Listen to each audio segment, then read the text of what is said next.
Salut, mon nom c'est Sonia.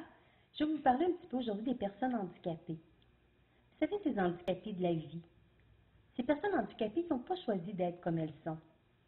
C'est pas facile de venir au monde handicapé.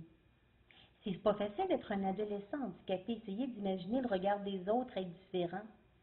Mais sincèrement, je crois qu'être un adulte handicapé est encore plus difficile. Beaucoup plus difficile pour l'estime de soi.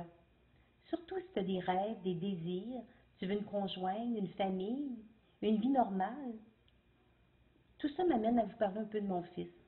Antoine est né prématuré.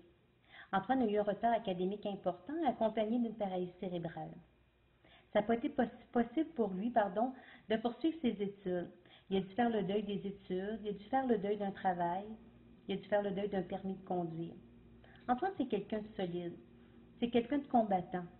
À chaque fois, il s'est relevé les manches. À chaque fois, il s'est relevé et il s'est dit non, il y a une place pour moi dans la société. Je suis certaine qu'il y a une place pour lui dans la société. À 18 ans, on lui a appris qu'il avait le droit à un chèque de solidarité sociale. Ben, il ne voulait pas. Il ne voulait pas parce que lui, dans sa tête, pour avoir un chèque, il fallait travailler. Pas de travail, alors pas de chèque.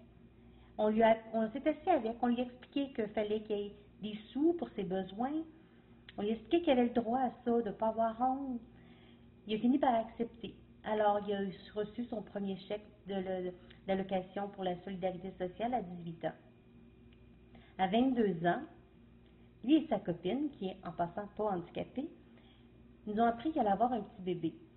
C'est ça que la nouvelle, au niveau sentiment, on était en montagne russe. Mais une nouvelle comme ça, je crois qu'on la regarde avec les lunettes qu'on veut bien la voir. Et on a fait de cette nouvelle-là quelque chose de positif. Antoine, c'est une bonne personne et je crois sincèrement qu'il a les valeurs pour avoir cet enfant. Sa copine Marie aussi. Je crois seulement que ça va faire une très bonne maman. Alors enfin, Antoine vivait quelque chose pour lui, quelque chose de valorisant. Mais un embûche nous a encore tombé sur la tête quand on a appris que si Antoine va demeurer avec sa copine, il va être coupé de ses prestations. Parce que les prestations contraintes sévères à l'emploi sont gérées par l'aide sociale. Alors, c'est les mêmes applications que l'aide sociale. Alors, on a un choix à faire. Ou Antoine va vivre avec sa copine et ils vont vivre très, très pauvrement, ou ils vont vivre séparés, ils vont se voir à l'occasion. L'enfant va venir ici, il va aller chez elle, et de cette façon-là, il ne serait pas coupé. Je trouve ça épouvantable. Tout ce qu'ils veulent, c'est vivre une vie comme vous, en couple, puis ils n'ont pas le droit. Ce que je demande, c'est que présentement, il y a une pétition. La pétition est sur le site de l'Assemblée nationale pour que les personnes handicapées puissent vivre en couple, puissent faire des économies, puissent aussi voyager. C'est pas très compliqué ce qu'on demande, là. C'est qu'ils puissent juste vivre dignement. Alors, on a jusqu'au 17 août prochain pour signer cette pétition.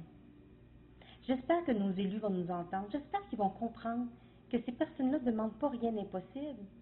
Ils veulent juste vivre, pas survivre. Moi, j'ai confiance.